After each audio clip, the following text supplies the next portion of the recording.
Hi, Jeff Langner here with Nuvocon Ltd. We're erecting a Toro steel building.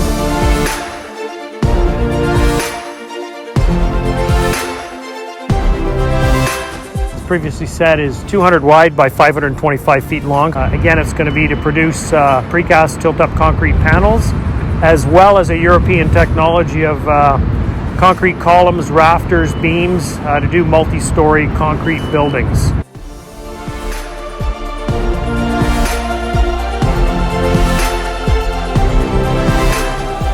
We've had a lot of delays with the weather this summer, which has put us behind, but we've currently got all the steel fully erected. We're going to start cladding the exterior walls this week and insulating them, followed by starting the roof next week. Hopefully by the end of November, weather permitting, we'll be done and out of here.